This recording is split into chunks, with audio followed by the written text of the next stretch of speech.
Deus, o salutaris nostre, Domine ex Deus, Filii ex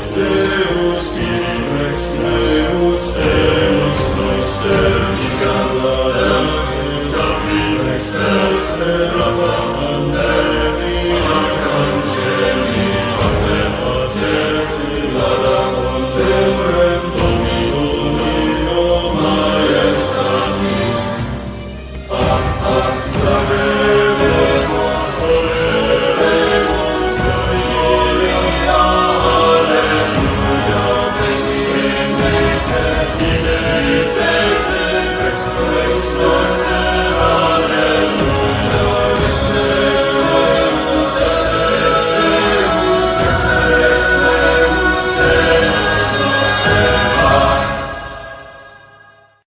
Hey, how's everybody doing? Hope you're having a fantastic day. It is Wednesday, October 1st, and we have a very interesting show for you tonight. This is my Wednesday night interview. For those who don't know, every Wednesday I try to bring somebody on new, and we try to have a little bit of chat about different topics. And tonight I'm bringing on Christopher Hale. So how are you doing, Chris? It's great to be on. I'm doing well. I appreciate you having me, and obviously this is a crossover forum. But Francis, the late Pope Francis, said he wanted a Todos church, and God rest his soul. I think he'd be proud of us for having the conversation. Obviously, it's been a pretty remarkable couple 24 hours. So I'm glad we're doing this, and I'm really honored to be on. Yeah, absolutely. I think that what you brought up to begin right there is very important, because I think for a lot of Catholics on my side, I'm going to give the right-left paradigm. I'm sure you don't like the right-left paradigm. I don't like it as well. I think it's honestly kind of like a stupid paradigm. It's not really at all helpful. But if we're going to generally take it from a right-left paradigm, usually people on the side of the right, one of the things that they identify about people about the left is that while in principle they would say that they are very tolerant and they're very open to other opinions and very open to talking to people about things, in practice it does not seem like they are actually very open to discussing issues, and that when you try to bring up different viewpoints or try to bring up different perspectives, they're very quick to try to shut it down and not actually have a conversation with you. So that's actually something I very much appreciate about you. I remember the first time we had a private talk is with the Pine Sap situation. The Pine Sap, the famous I like Franco situation. You were just curious. You were like, okay, I respect you. I think you have good takes. Like, you're friends with Pine Sap. Like, what's going on here? I want to understand what's going on from your perspective. And we talked about it, and I thought that it would be helpful to kind of have a more extended conversation where we can go through a lot of different topics in Catholic social teaching in the way in which it applies to American politics. We can talk through everything, things that seem to be against your side, things that seem to be against my side, and maybe we can come to some sharp lines of agreement and sharp lines of disagreement. So I'm really looking forward to it. I very much appreciate you coming on. Yeah, thank you for having me. I'm glad to get into it. And I will say this: I think what we're doing here is obviously we're gonna stay who we are, et cetera. But I think that my hope is for this conversation, and also too, I think for the church at large, I think to better understand the best arguments, or at least where someone's coming from, and not being reduced to our worst caricature. And I will say this too: I think that your critique of the left is absolutely correct. I tend to exist in a movement that I think at its worst operates on power and doesn't operate on persuasion. And I think, my party itself, though it imagines itself to be secular, sometimes we have a religious zeal about how we operate, and we spend a lot of time punishing heretics within our own ranks on abortion in particular, and not enough time seeking converts. So I think we're not very evangelical in mission oftentimes. So I'm hoping to change that a little bit. Absolutely. I think the place that I want to start out here is kind of a matter of principle before we get into all the individual applications of talking about abortion or LGBT issues or any of the other issues that we want to talk about. I want to start out kind of with a discussion of where you're at and where I'm at when it comes to the authority of the church in political matters. Because for me, I acknowledge fully and completely that the church, because political matters are in a certain way and in a certain aspect, it is somewhat of a moral issue because, politics is really morals on a scale of the entire society going towards the common good. So since it's a moral issue, the church's authority is all in it. The church can authoritatively speak in moral matters. But the distinction that I usually make, and I'm curious what you think about this, because I think it'll definitely play into the discussion about the death penalty and a few other issues, is that usually I will distinguish that matter of speaking on issues of principle. I'll distinguish that from matters of political prudence. Because matters of political prudence, which I'm sure you're probably going to invoke this when we talk about pro-life issues, but matters of political prudence is basically, for the audience, for those who don't know, that is those issues that refer to concrete circumstances and require an intimate understanding of the on-the-ground issues. So, like, for example, when Pius XI decided to ban Action Française, the right-wing movement in France, for certain reasons, and then Pius XII overturned it. That doesn't necessarily mean they disagree on matters of principle, but they just disagreed on how they saw an individual circumstances within the church. So do you find that distinction to be helpful? Do you agree with that distinction? What are your thoughts when it comes to the authority of the church in political matters? I agree 100% with the idea that the moral weight of the faith hits every political issue facing the life of the country and the world as well. But as you said, the distinction, obviously there's no Catholic answer to the amount of legal immigration, how many legal immigrants ought to enter the country. We don't have the authority to speak on that. I think what will come to the reality is I think that both sides oftentimes put moral effectuations on prudence, and oftentimes overstepped our bounds when it hits our political ends. And I think both sides definitely do that. And I definitely will concede on our side, especially on the question of immigration. There really isn't a middle road position that the Catholic Church offers on immigration in the United States. We reduce it down to Matthew 25 ethics, but we don't do a lot more beyond that. I don't think, and I think that has actually in some ways hurt my party and my movement. Yeah, I think that actually immigration provides the most interesting application from this, because there are a number of different principles in play when we're discussing immigration. Because obviously, on the one hand, I think we can all agree, and everybody who is humane can agree that you shouldn't treat immigrants in a way that is in violation of their human dignity. Like, you shouldn't, beat them. You shouldn't, do anything cruel to them. Those different things are against that person's dignity, and anybody with just a moderate Christian sense can understand that the way in which you treat them needs to be humane. But there's obviously other principles to this as well. There's a certain principle of a certain universalism that comes with Christianity, of the fact that we understand that human nature and the Christian identity is beyond the borders of any one country. But there's also the principle of a certain particularism. This is actually what St. John Paul II, he talks about the universality and the particularism of questions of nation, is the fact that there are different distinct people groups, and these distinct people groups, as people groups, have rights. And these rights can easily be violated if you have mass migration that dilutes that identity of that people group. So there's multiple different principles at play, and it's necessarily going to involve a sort of discussion of how these principles are applied in the practical sphere. And actually, me personally, and this may sound very controversial, I was talking with a few friends about this last night. I actually don't think that in the history of the last 150 years in the church, and yes, I'm going far beyond Vatican II, I don't think that the popes have been incredibly effective, outside of a few examples, a few exceptions, have been incredibly effective when they do speak to these different issues that are very contingent. Like when they're speaking against communism, or they're speaking against, like racial idolatry, or they're speaking against these other issues. Those are very objective issues.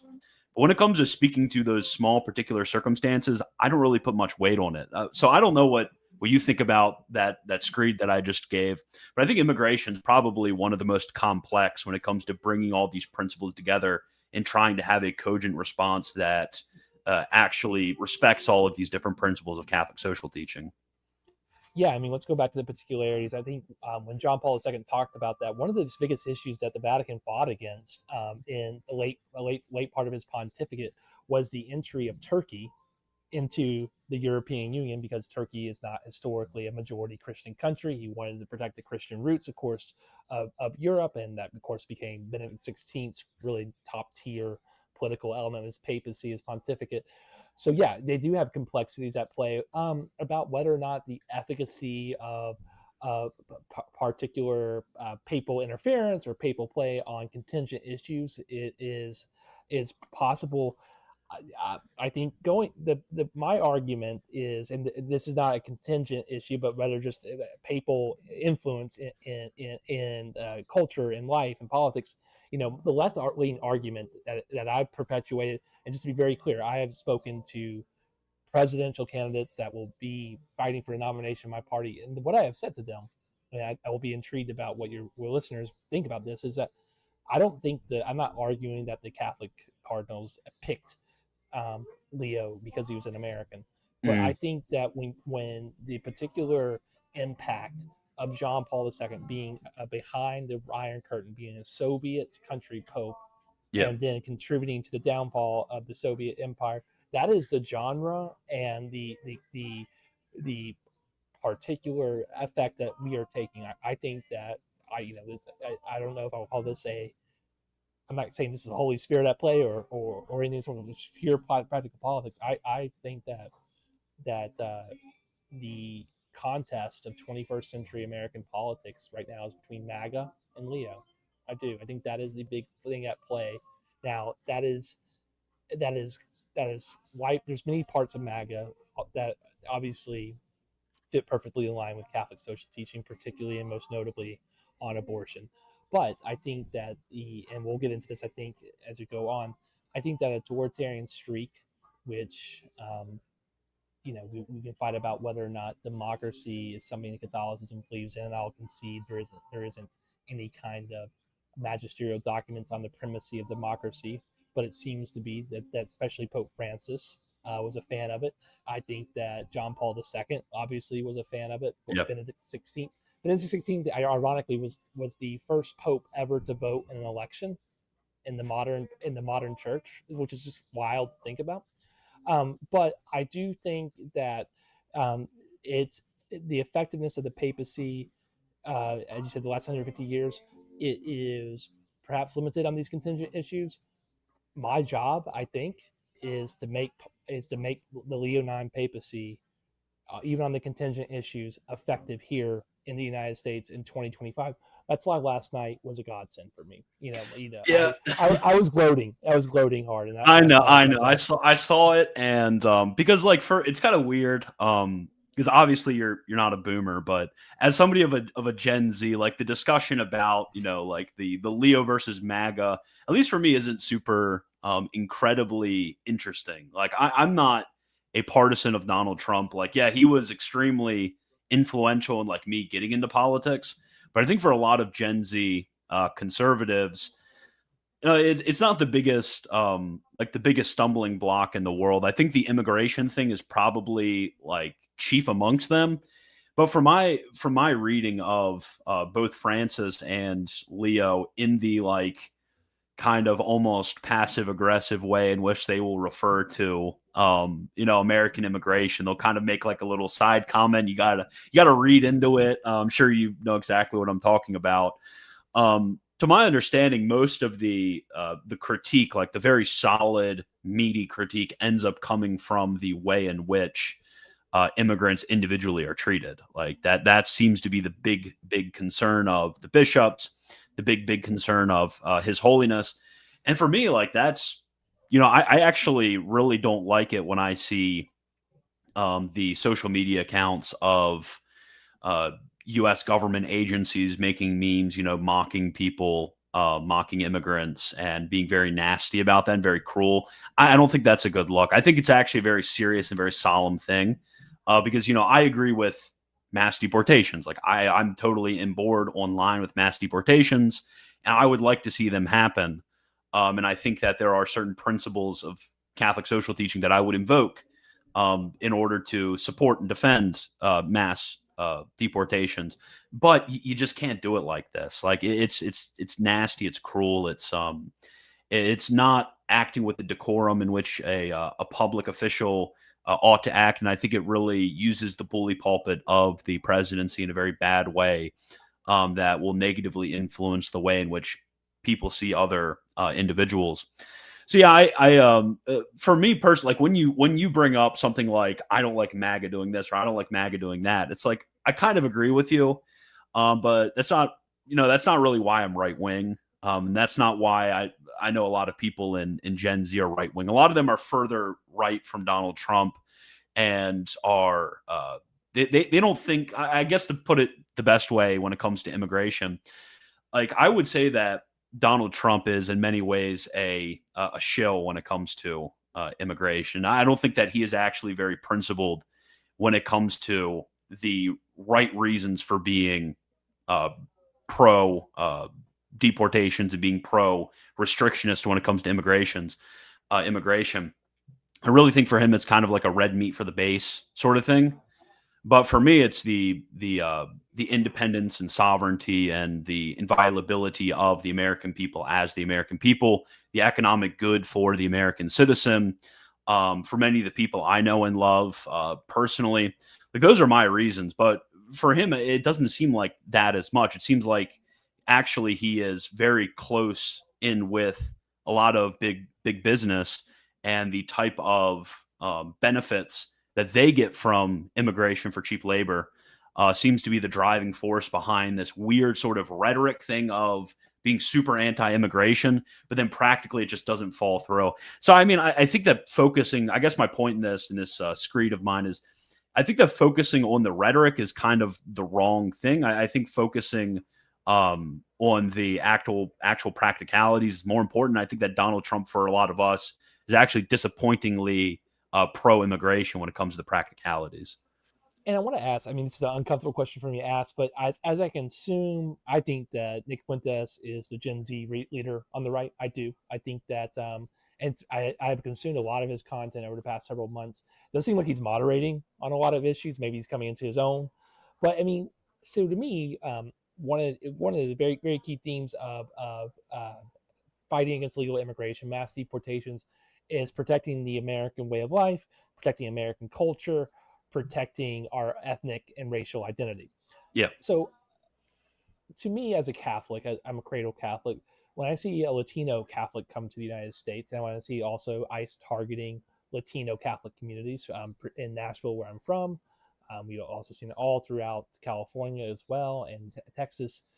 Do you think their Catholic identity of the immigrants that are coming here supersedes their Mexican identity, their Latino identity for you in terms of a shared value system, a shared way of life? Do you have the shared cultural identity as a white converted Catholic from the South, from North Carolina, as a Latino Catholic coming from Central America? Well, I would think no in the civic sphere, because I mean my mom's my mom, my dad's my dad, my cousin's my cousin, an American's an American. I think that it's actually would be a category error to confuse the sort of universal identity that we all have in the human family, the Catholic identity that we all have as baptized members of the church, and then the American identity that we have in our specific people groups. And I think that there are what I think we need to be especially aware of is that grace does not destroy nature.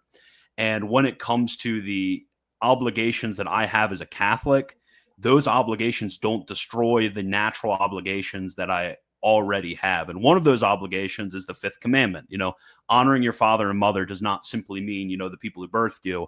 That actually goes out wider to wanting to honor and to preserve anything with that sort of close connection to you, including your country's identity, and as you put it, ethnic and racial identity, and those cultural aspects as well. So yeah, I do have a particular disdain for people who would violate a fellow Catholic, and treat them badly. Like I think it's completely inappropriate for those people in being deported to be treated in ways that are inhumane. I think that the as is frequently repeated in Catholic social teaching, voluntary repatriation is the highest end of receiving migrants because they themselves they have a homeland too. They have a home people too, and they have the right to be able to exist in their homelands with their people in ways that are not to put them in danger economically, physically, spiritually, socially, any of those different aspects as well. And I really think that a lot of the focus on a very healthy, like this is kind of my sort of big um, my big sort of Catholic social teaching amalgamation idea when it comes to this. I would much rather see if we were really going to do something effectively when it comes to keeping all of those principles. Yes, we need to preserve the honor in which we have due to our countrymen, our natural born countrymen, our relations, whether family or otherwise.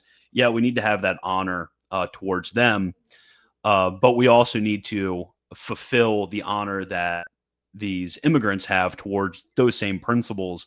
And I would much rather see us, go in and make Venezuela a country where people can live in without having to fear for their lives, without having to leave their countries, without having to flee to as refugees to other countries. I think it's very traumatizing for a lot of those people, and I think it's extremely bad that they have to do those things. And I think that to keep all of the principles together, that's just something that has to be done. Is to help really deeply help other people to be able to fulfill all of those different oftentimes competing obligations that they may have. I think this is the distinction. So when I hear you, I'm thinking so people should go Google.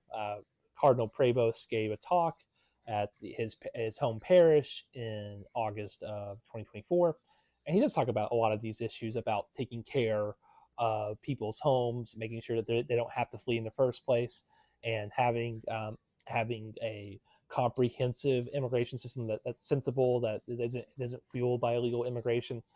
I think the part that separates you from Charlie Kirk Mm. and the MAGA, and I also think that this is going to be the big fight for the right going forward. I think the Groypers versus MAGA Kirks is the big fight for Gen Z and the future of the right wing movement. Your part about racial identity makes me squeamish, and I'm a boring beige millennial. I just to be very clear, I think that it would make Robert Barron squeamish. I think anyone of I my do agree. age, Yeah, I think I it'd think make anyone Prevost squeamish as well. 100%. You're speaking about racial politics that we were taught. I was taught growing up that this is like you're speaking in ways that are third rail, quite frankly, Mm. from the way, and I think a lot of it has to do with age. And so that's the first thing that like, makes me squeamish. I don't know how to deal with that. I really don't, and I've reflected on it. And then there is a patent distrust among Groypers, and once again, I'm making the distinction between MAGA and Groypers. And I got to be honest, I think that Groypers is the Catholic-led movement. I think that when you look at just boring beige Protestantism, that's MAGA. Yep. The Catholic right leads the Groypers. I'm still trying to figure out the origins of that. Maybe you can help me understand that. But you all are very comfortable talking about race and identity. You know, Fuentes himself evidently has some Mexican blood in him. I don't know if that's true or not. But I, the second thing that I think is distinctive is that you are very much on the record. I don't know if Fuentes is as well, but like, and that is what brought us together was the Pine Step conversation with Mehdi Yep. Hassan. I mean, whether or not he should have called himself a fascist or not, who cares? Whether he should be considered a Nazi or not, I don't really get up with that. What struck me, and this is what's hard for my party. Mm. Obviously, my party's been running on democracy ad nauseum since 5 years ago, January 6th. Hasn't worked. It's ineffective, but we thought it was because it was bland. Like people don't care Yeah. about democracy.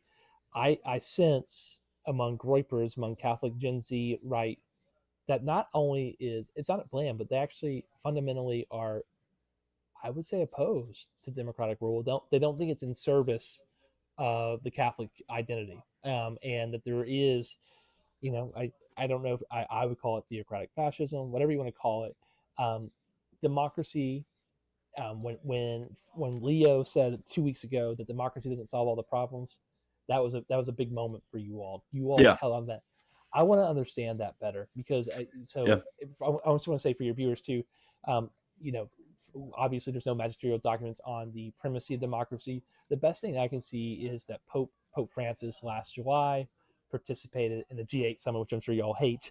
He talked about Catholic love of democracy in a homily he gave. I think it's worth looking at, and that is where I stand. But help me understand. We can go back to the racial component first, but what's the origins of the skepticism of democracy in general, and what's the alternative?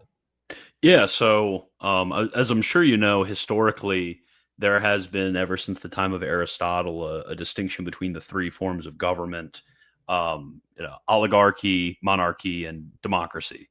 And between those three forms, there's also like mixes where you can have like a certain aspect of it is monarchical, a certain aspect of democratic. And actually, what most are going to say is that basically every single form of government, like none of them is a pure democracy, none of them is a pure monarchy, none of them is a pure aristocracy. There's usually a mix between them, including in the Catholic Church. The Catholic Church, it has a monarchical aspect with the Pope, the aristocratic aspect with the bishops, and even a democratic aspect that St. Robert Bellarmine will talk about when it comes to the lay involvement within the church. That damn So, Jesuit. yeah, I know the Jesuits, true. But usually, what the traditional teaching will be is that if you compare them all one by one, like simply, they're all the monarchical is the best form because it includes unity and unity of end, and that's the goal of society. Is we want to unite towards a common end, the common good. And insofar as you have dissenting voices, that leads away from unity. Um, when it comes to the judgment of what is best, if you like mix them, it says actually if you mix all the forms, that's a good way of being able to stabilize everything. So this decision was ultimately brought and was spoke upon by the Pope Leo the 13th in Immortali Dei, and he said that when it comes to the three forms, each one of them, because none of them necessarily violates the principles of Catholic social teaching, all three forms are fine. There are relative advantages and disadvantages that one could posit to each one of the forms, but there's nothing necessarily wrong with having a monarchy or having an aristocracy or having a democracy.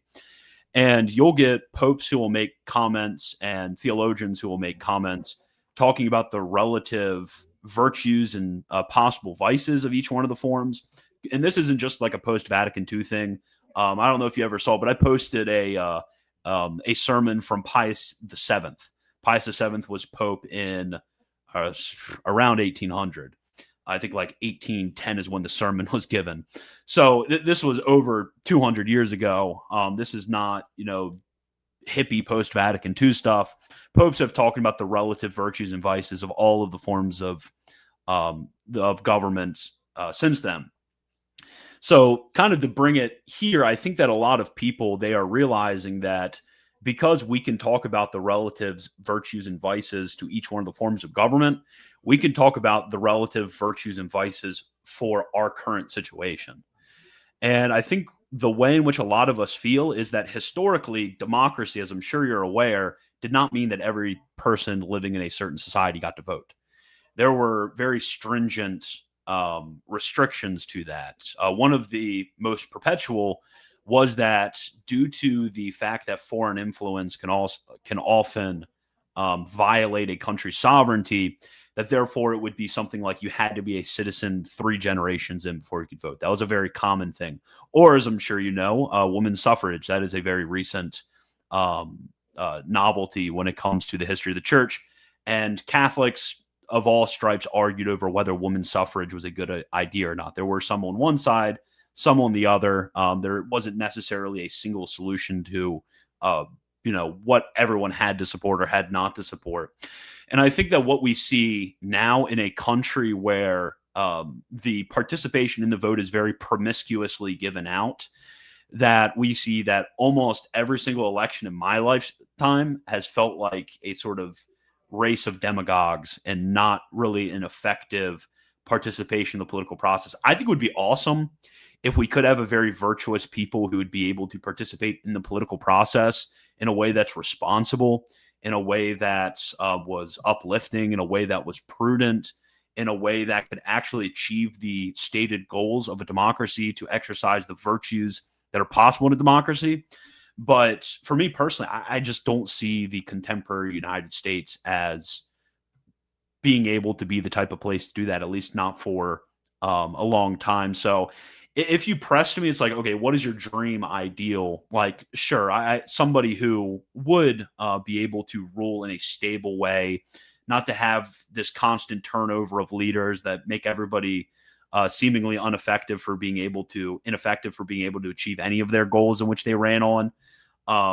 And even then, the very fact that they're being able to fund a campaign for most in the national sphere means that they're actually being controlled more or less by oligarchs who have money to be able to fund these campaigns. So I think there's a multitude of different gripes that a lot of Gen Z has on the right wing with the democratic process, at least in the way in which it's currently exercised. So a lot of people will go to and point to more centralized forms of political rule in order to overcome a lot of these deficiencies, but they don't really see a way forward in fixing the flawed system. And I know that from the Gen Z Catholics, from what I can see, there's a particular affection for Franco, and is the who I call the Spanish dictator. I mean, I think you all use a different phrasing. Mm. So, is he the example? Is he the par exemplar of how one ought to rule as a Catholic monarch, if you will? And is he an example for how the United States ought to go for a lot of Gen Z groypers, for Catholics in particular? I would say that I think even you would probably admit that Franco was better than having a communist Spain that consistently persecuted the church. Like you could say that there were bad things about his rule. I'm not well read enough on the history of the Spanish Civil War to give super intelligent commentary about this, but at least from my general understanding, it was an instance of this was, I would say, a state of emergency. Is the U.S. at the point where we have roving bands of communist soldiers assaulting nuns and murdering and sodomizing priests and doing all of these nasty things, and the church is at a sort of breaking point of almost being completely eliminated from society? No, I don't think that we're at that point. And also, there's something very smart that is said by many thinkers in Catholic action with the use of violence as a political solution. Really, it's something that could only be exercised in such a tiny, tiny, tiny instance of basically sheer necessity and almost a complete certainty of success and the minimization of the loss of life, that the use of those types of exercises could only be done in such a rare circumstance. I don't think that the U.S. is anywhere near that way. So I don't think I would call Franco a example of how we would have a ruler act in the United States, because we're not in the same situation. But I mean, I would justify many of his actions in his situation, because I think it was one of those extreme circumstances where such could be justified. I think for a lot of the Groyper crowd, they would probably not want to eliminate the current political processes. I don't think they would. I think they would basically just want an executive supremacy that still has elections and that would crack down on forms of dissident behavior. I don't think, really, from my understanding of Groyperism, there really isn't, in the long run, a fundamental change to the democratic process or a fundamental change to the processes of election. They kind of have a cynicism about the whole thing of democracy, and I think that the general idea of what they want to do is they want to take people and have them in those forms of political power. I know that you worked in the Obama White House, right? I did, yeah. Yeah. So, for example, they would want to flood the Trump White House with secret groypers. Like that's what they would want to do, to have those people in positions of power and influence and decide in line with the thinking of Nick Fuentes. I think that's more the idea, less of we want to, crown a dictator to, crush all of the libtards and put them, put the immigrants in concentration camps and, rain down hellfire and brimstone upon all of the communists. I don't think that's the general idea and long-term plan of groyperism. Well, I think one of the things I would love to ask you is, so we can get into particular topics, but what, as a Catholic, who attempts to be faithful in my party, um, and there's I'm not the only one. And I think that might surprise people. I'm not the only one. What do you want from us? Like, so we exist in this difficult circumstance where there's the reality of maintaining some semblance of power in a binary system. Like, I think voting for third party, I think is reckless. I do. Yeah. But so we exist, and I can kind of go on the other side. But what do you want from the left? What should the left do to make the party, the Democratic Party, a better vehicle for things that you care about? How do you want us to challenge our party, and what can we do as Catholics to promote the common good, to have that Christological vision for what our country ought to look like? What do you want from us? Like, do you have a top concern or two? Yeah, I'd I be think that intrigued. when it, like, from my perspective, and this is why I kind of like have a general, I completely despise libertarianism, in all of its forms, and all forms of crony capitalism as well. I think that we have a very broad sort of agreement when it comes to issues of economics. Like I think that we're on the same page in many ways of like, okay, man does not serve the economy serves man. And that's actually something very fluid. Like in different circumstances, it looks very different, but there are general principles of the economy is not this thing that ought to be the plaything of the rich to be able to make themselves richer. And actually, human greed and original sin is going to tend to actually cause people to take advantage of the system and be able to abuse people. I mean, for example, I'm in the process of selling and buying a house right now.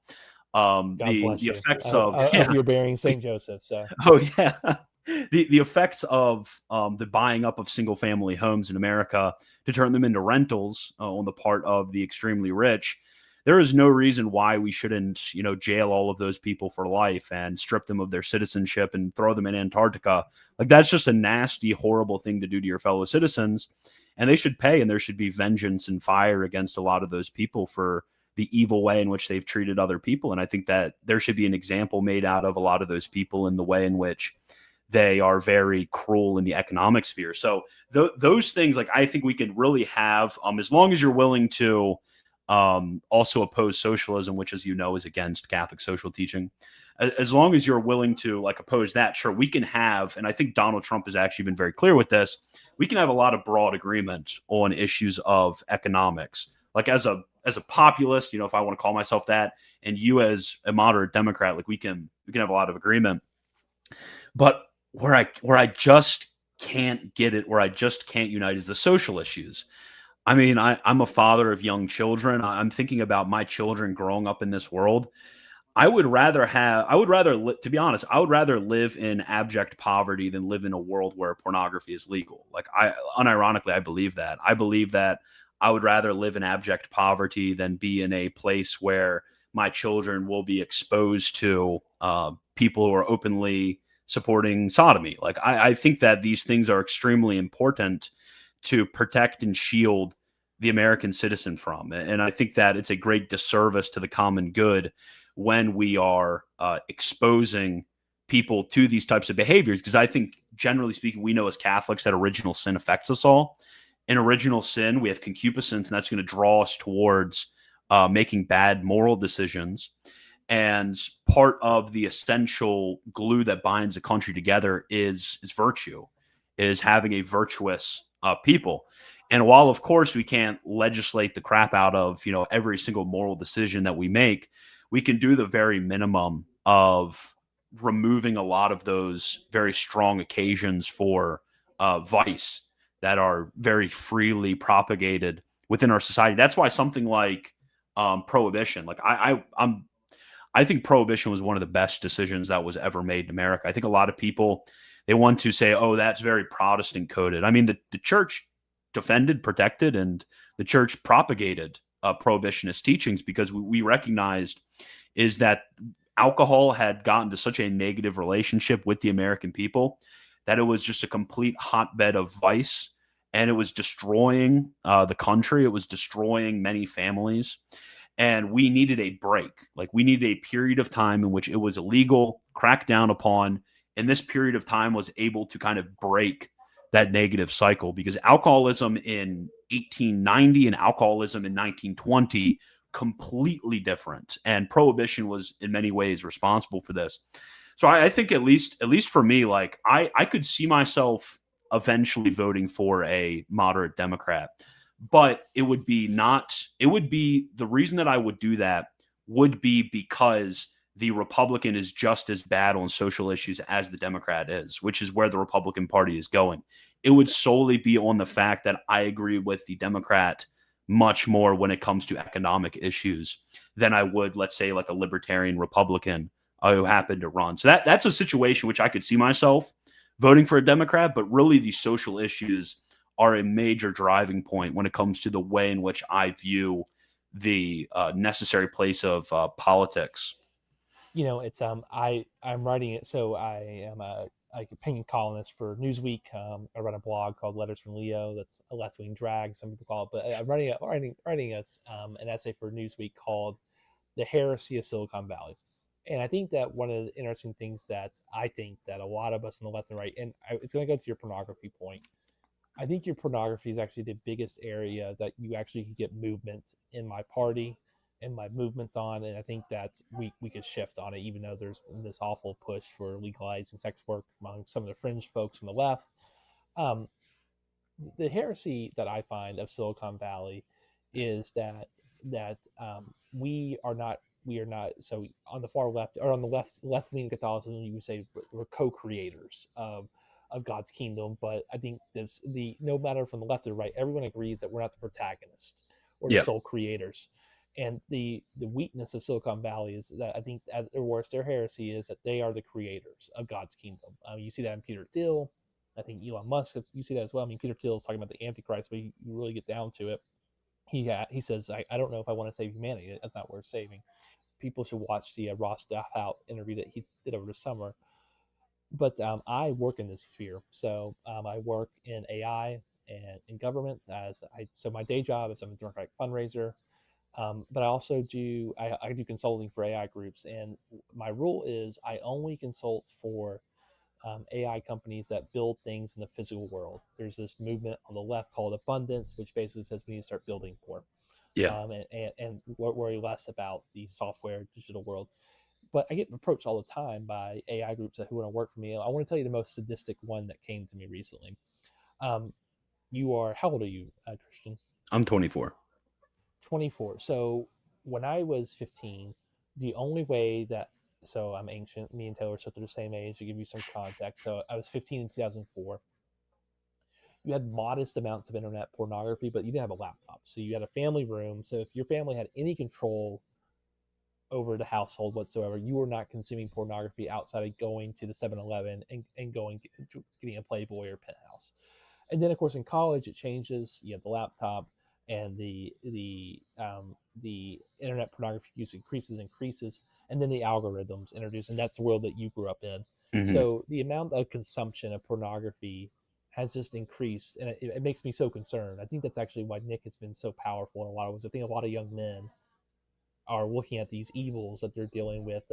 You're 24, married, and God bless you have kids. You have other kids who are living at home, masturbating to algorithmic-based pornographic material all day. Hmm. There's a group.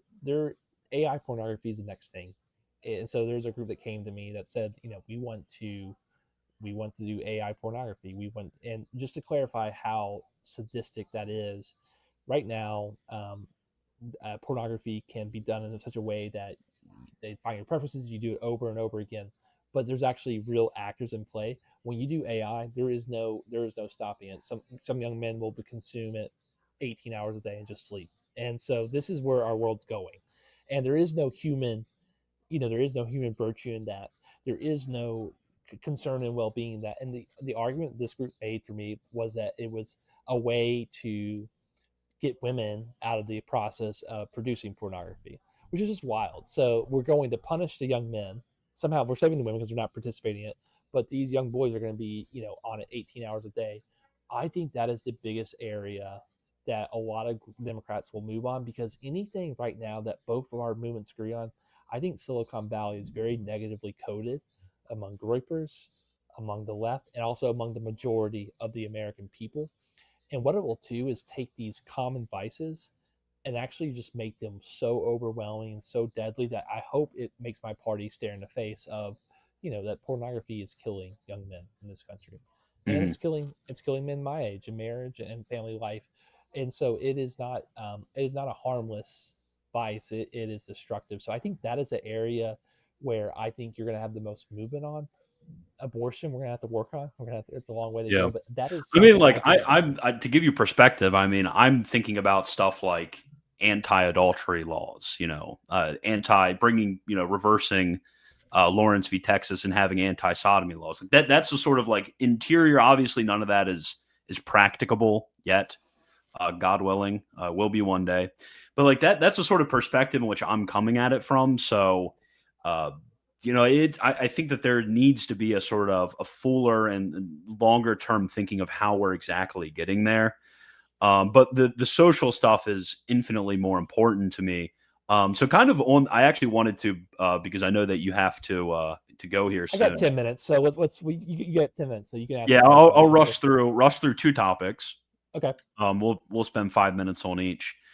Uh, so the first one is it has to be the pro life issue, because for me, I understand that the abolitionist position on anything is very stupid. Catholic bishops, to give an analogous example, these are slightly different issues, which we could talk about, but that's not really super important.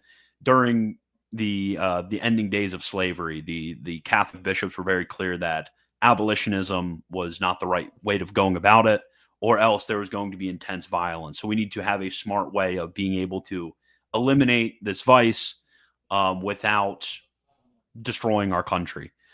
So I understand that abolitionism in any capacity is almost never going to work. Like you can't just pretend that political prudence doesn't exist and that incrementalism doesn't exist.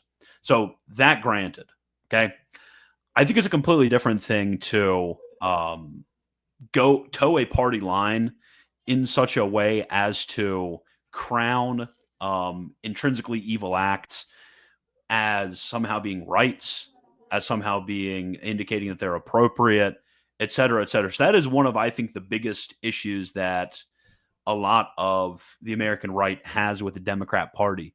If somebody could go in there and be a pro-life Democrat, not only personally but also politically, i.e., I think we should push towards, incrementally push towards the elimination of abortion legislatively.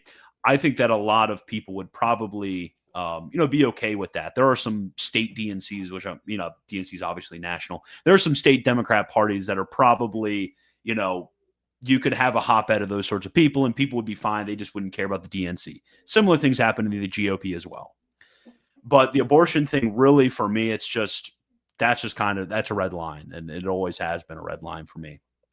So I think the short answer of that is, I think my party needs a non-ideological presidential nominee, which Donald Trump in a lot of ways was, right? Yeah. If you're pro-life, he would say he's very pro-choice. 99, he moved all over an issue, and I think he moved to the middle again in 24. But that allowed 1,000 different flowers to bloom. When I was getting into politics, we had a significant pro-life Democratic caucus. Significant, really. You had about 40 of them who were anti. Just to clarify, whether pro-life is a very contentious word in the past 24 hours, they were anti-abortion Yeah. Democrats. Just to be very clear, I ran as an anti-abortion Democrat, and I want to tell you a little bit about my race very quickly. Of course, I got pressure from the left, etc. Of course, I got pressure from the National Party, but I put out mailers at the very end saying, I'm running as an anti-abortion Democrat. and I was running in Tennessee, in rural Tennessee, in a race that I was never going to win. I was running against, and please Google this to my friends watching, a guy named Scott Desjardins. And Scott Desjardins is a pro-life doctor who procured 5 abortions for 3 of his mistresses, and Yeah. he was who I was running against.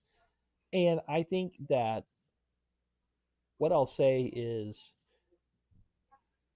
if you truly want to build a pro-life country, Republicans support pro-life Democrats who are running against fake pro-life Republicans. If you procured abortions for your mistresses, you think he should be in jail. I think. Oh yeah. Um, I mean worse, and but sure, yeah. But because he was a Republican, he was forgiven. And so mm, I think that, my party needs to allow 1,000 different flowers to bloom. We need to allow anti-abortion Democrats to run across the country, but also too, I think you got to give these guys a shot. I think that if the, I think that Pine Sapling you're going to have on next week, I think he says the future is crush the left. Well, Jesus said the poor will always be with you. I think I can say this to you: the left will always be with you. It will always be a major part of this country. It will always be a major part of Western politics. We're not going away. We'll always have it at minimum 45% of the national support of this country. And so if you want to create a pro-life, anti-abortion party or anti-abortion country, you need some of us. You need some of us on the left. So I think that when we do emerge, give us a shot and work with us. Understand that we are existing in these very difficult political systems that you can assure it's not easy, but you need us. If you want to build a pro-life country where there are no abortions, you need Democrats along for the ride. And I think that what I would encourage Corey Person to do, I think Nick Fuentes has actually done a pretty good job of this, is he says that the Republican Party does not own my vote in 26, and they yeah. shouldn't. And so for people watching around across the country, there's a group called Democrats for Life of America, and trust me, they are anti-Roe. They believe in limits at 0 weeks. They are pro-life through and through, from in Leo's spirit, from womb to tomb.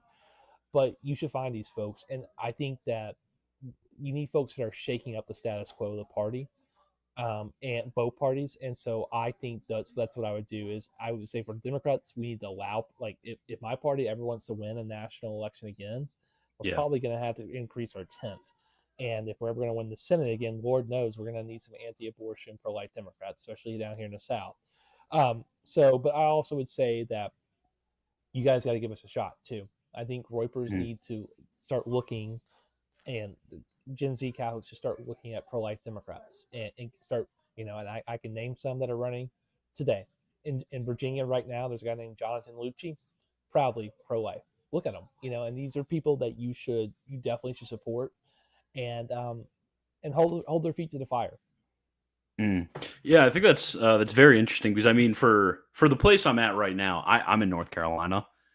So obviously this would be a lot more applicable to where I am now. I will be moving to, as some of you guys know, I'll be moving to North Dakota, to Bismarck, in a few months. So there it's like, that's just not a like a thing I'll ever have to worry about.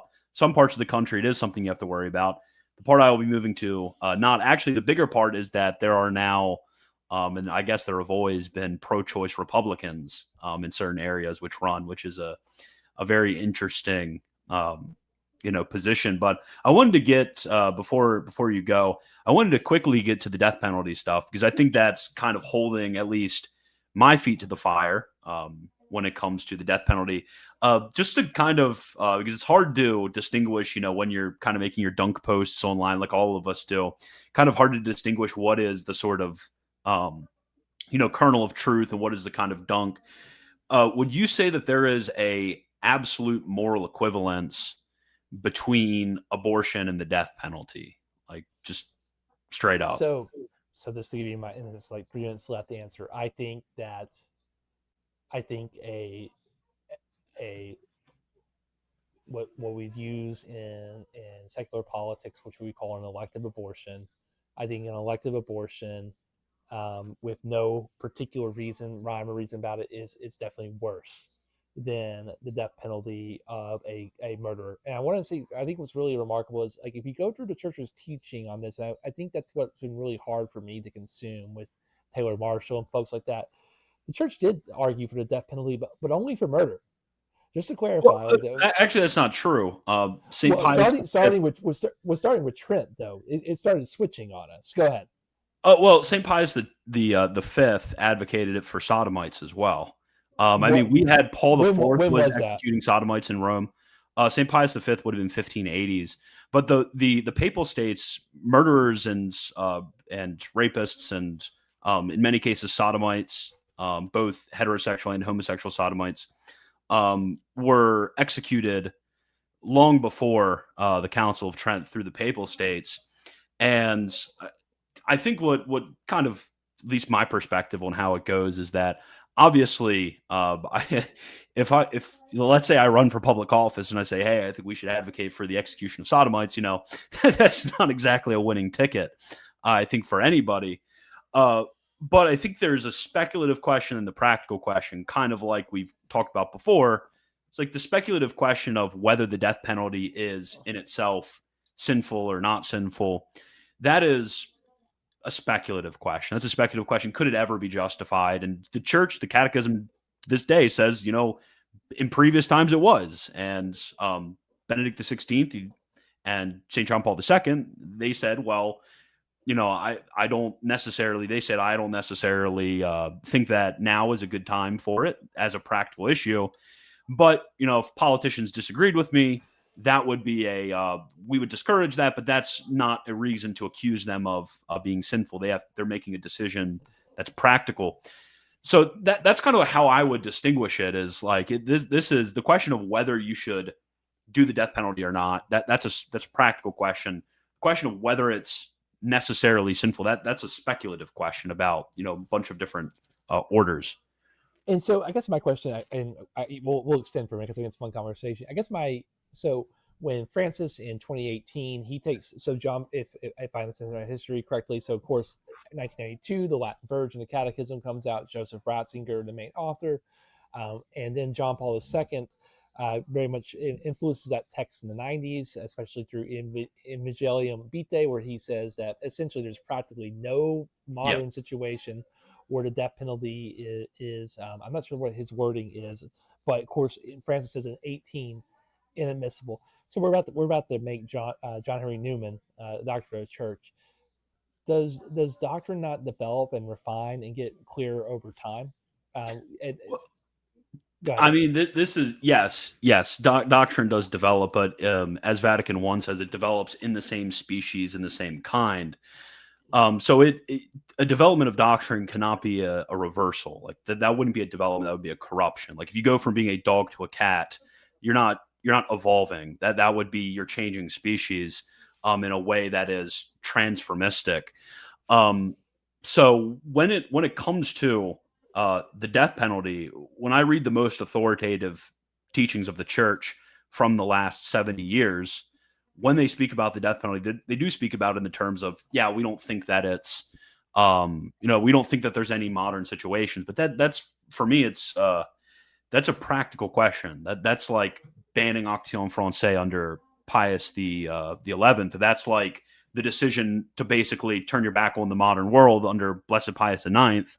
Like those are practical decisions, and I could simply say, I just think they got the facts wrong. And to say you got the facts wrong is different than to say that you are necessarily wrong on a point of doctrine. Like I'm not saying that they are contradicting divine revelation, but what I am saying is I think they're making a bad decision. But I don't even make that argument, actually, which I don't know why I'm speaking about it in these terms, because I think for different reasons than they say, I don't think in at least contemporary United States that there really should be the death penalty, but only because of the sort of very vindictive understanding that a lot of people, the very passionate understanding. St. Augustine, he talks about this.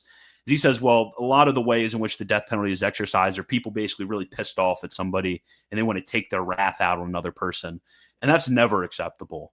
It's one thing to justify it on the basis of this is justice or this is to defend society. It's another thing to say I'm really pissed off at somebody. I just want to really dig it into them. And I think that contemporary American judicial system really thinks that way about the death penalty, which is why we do things like asking the family their opinion.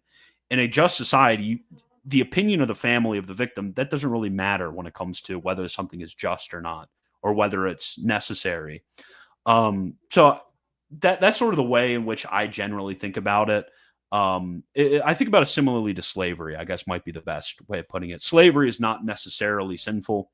The early church, one of their ministries to the world was buying slaves from pagan masters, and these slaves would, they would be owned by, in many cases, bishops in the church, and you had many sainted figures who were owners of slaves, but obviously it is a good thing to get rid of slavery.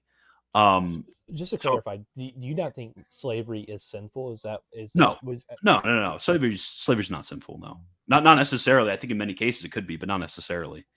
so whether or not we want to fight about that or not, I gotta say I can't imagine any 21st century, definitely since John the 23rd. Maybe I can't even imagine Pius 12. Do you think any pope would say that that you can think of in the past 100 years? Who would agree with that that Yeah. statement? I would say so that if they were treating it as like a historical question or something of that sort, to say that it's not like intrinsically, I'm sure all of them would say, and all of them have said since what, Leo the 13th, it's a good thing to get rid of the slave trade. Like I think that's a really good thing, but that's a different question of, was John from the 2nd century sinning when he owned Timothy, the slave, and bought him from his pagan master, and Timothy the slave is working for him. Also, I think that there's a bit of a disconnect on what we mean by slavery, because the slavery of the ancient world is not the race-based chattel slavery of the American South. Those are two very different things. Yeah. Well, one of the things I want to say, I think that the remarkable distinction that I want to make between the last three pontiffs on this question is that uh, really, so I'm using Benedict as Joseph Ratzinger, the co-author, the main author of the Catechism, John Paul II, and Francis. All three of them talked about this in ecclesial terms, the church inadmissible, practically non-existent circumstances where it makes sense. But I think what changed yesterday, I think what is worth reflecting on, is he said it wasn't pro-life, which is not, just to be very clear, pro-life is a secular term Yeah. used by the American anti-abortion movement, which was read by Catholics in the 70s and 80s to make this movement more palatable to the wider masses. I think that is actually the firestorm, because that word, these previous conversations are intra ecclesial. They're Mhm. questions of the Catholic Church, but I think MAGA and just the American right, they associate the word pro life with abortion alone, and they haven't heard this consistent ethical life. What Matt Walsh said, Reddit left or whatever, but like that is a very secular left and religious left argument, is that these are with Bernardine itself, this is a consistent ethical life. And I don't Mhm. know what your movement's going to do with that, because it seems like I laughed. I think the funniest part of the day was when Leo had his climate change uh, forum where he went, and I mean, it was very boomer, like the felt Yeah. stuff, the felt Busting the banners and ice. stuff. Yeah, it was, and like this the music, it was it's cringe. Like I Yeah. said, it's millennial, but I don't think he's walking that back, and so I don't know what that. I think the biggest issue you have is I deal in politics. I deal in practical applications much more than magisterial teaching. The Jane and Joan Catholic are not going to look back at the documents of the First Vatican Council, or hell, the Second Vatican Council. They're going to take the Pope at what he says and just run with it. So Mhm. I think that what's going to be hard is for us, especially I don't mean this to be put towards converts. There is the practical application of the faith lived here and now, and the majority of Catholics who are doing their best to live the faith, the middle class Catholics, if you will, um, they're not they're not they're not going to do the research on this, and they're going to take the Pope at his word, and maybe that's what he's trying to do. I think he Yeah. didn't say anything. He didn't say anything about church teaching. He just said it wasn't pro life. Yeah, I mean, I think that ultimately, I think these are. I had a series of tweets yesterday where I guess I was crashing out about it a little bit, as the kids say. But uh, I think that would be a deficient way of viewing the role of the magisterium. I think it's when it comes to what the Roman pontiff is, the Roman pontiff is not the Oracle of Delphi. The Roman pontiff does not have a some sort of unique understanding of the concrete circumstances in which political situations are often determined by. The Roman pontiff is not any of those things. And if you look throughout the history of the church, you see very contradictory attitudes of different popes. I mean, the easiest comparison is compare Pius the Ninth and Leo the 13th and how they viewed the world and the role of the Roman pontiff in relation to the world. Pius the 11th, he made an interesting off the cuff remark that a lot like to quote that Benito Mussolini was a man sent by Providence. I'm sure that you would probably that was used against me many times. So yeah, yes, I'm sure you would probably have an issue with that. And as I remarked earlier, the historical fact that multiple Roman pontiffs have executed criminals as temporal rulers over the papal states. These are facts of history. These are facts of practical action from the popes, and there are a lot of comments that the popes make. I think that when you are trying to live a genuinely Catholic political life, that if what you're doing is you are simply, there's a value I think to reading everything the Pope does. I do it personally. I read everything the Pope says, and I frequently remark on what the Pope says. I think there's a lot of value to it. But if that's what it's restricted to, you're saying, Leo has said this, Francis has said that, and you're not asking about the popes before them who were maybe discoursing on this more solemnly. Maybe they were explaining the principles more clearly. I think you can be lost in a sea of a sort of sea of misunderstanding the role of the Roman pontiff as the guardian of divine revelation and his special role as he upon which the rock upon which the church was built. So I do understand that your average Catholic is probably going to think like this. This is why I think it's so unfortunate is your average Catholic is going to believe, Pope says this, I guess he's kind of right. We're Catholics. We listen to everything the Pope says. That's how a lot of people think. Sometimes you get this in an unfortunate way where they think that they get to pick and choose from church teaching and they'll confuse, the remarks that he makes in an interview as church teaching. But I think that while it's more difficult and it's more complicated and your average person can't really understand it as much, that in the sort of discourse that we have between right and left, we're people politically interested. And therefore we, without accusing, some of us Catholics who may make a different practical judgment on this point, accusing us of being against church teaching, I think that we do need to have a degree of honesty with one another to say, there's a stark contrast with an interview remark made by a pope and Pius XII's discourse on to jurists where he discourses at length on the death penalty. Those are two very different things.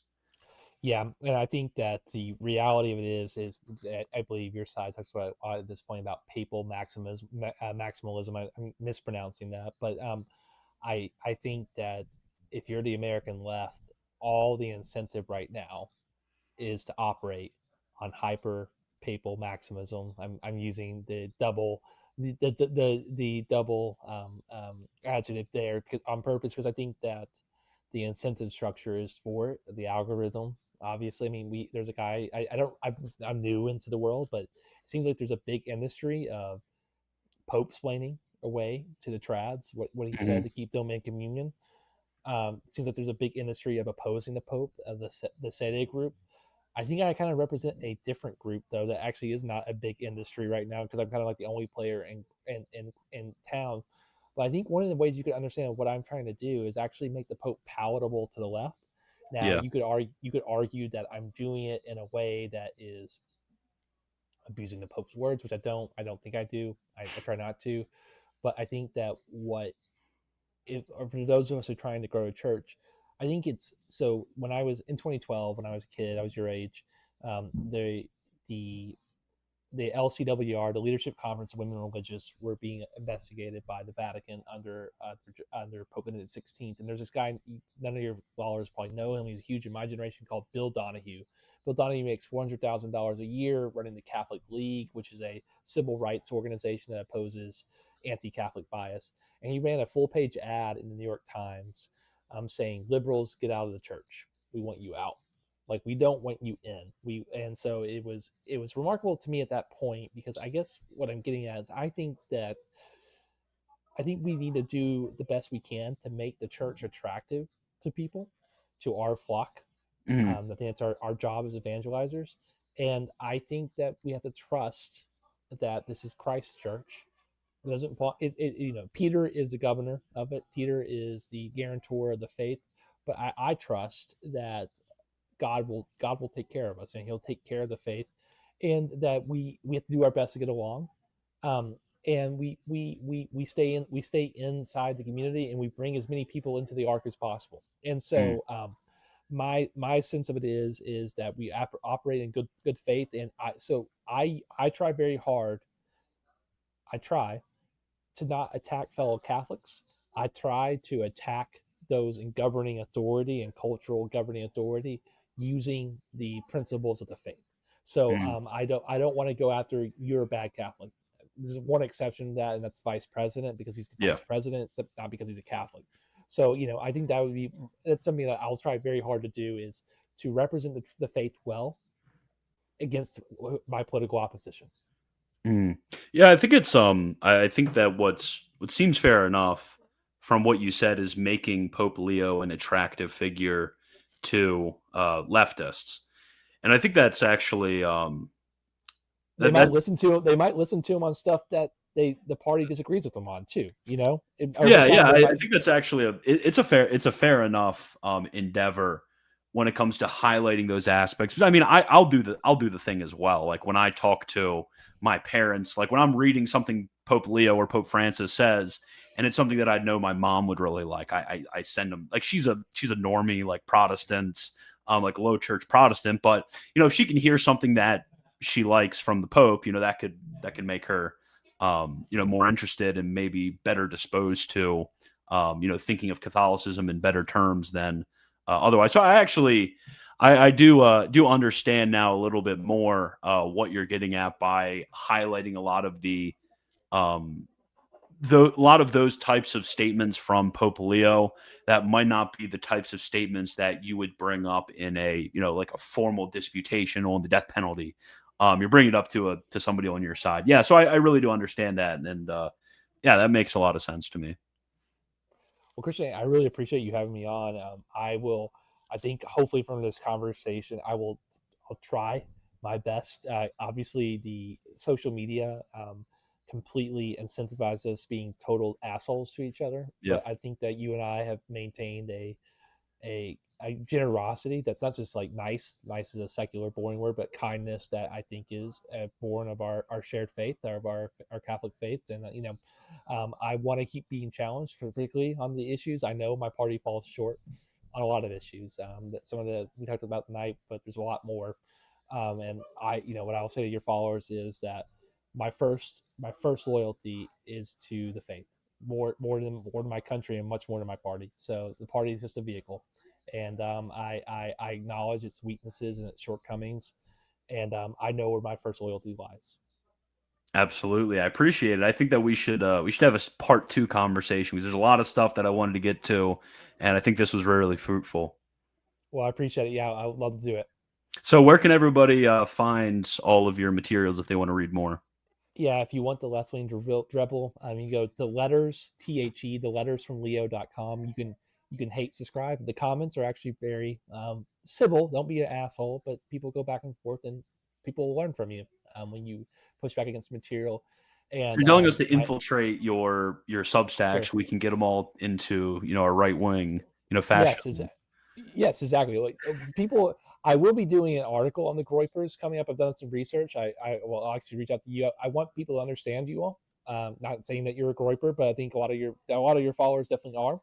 But yeah, please, you're welcome. All are welcome, no matter your faith or politics. You're welcome. Please join. You can yell at me on Twitter at Chris. My middle name's Jolly, so Chris Jolly Hale, Hale, and love to have you. And please, I try very hard to be respectful, but when I'm wrong, tell me I'm wrong. So Okay, we will be sure to tell you when you're wrong all the time. So, anyways, I appreciated everybody. Remember to like, subscribe, share if you enjoyed it. You can check out my Substack in the link below. I have a Telegram. You guys know all the stuff I do. Just find it all, subscribe to it all. Do all that stuff. So thank you everybody for watching, and as always, God bless.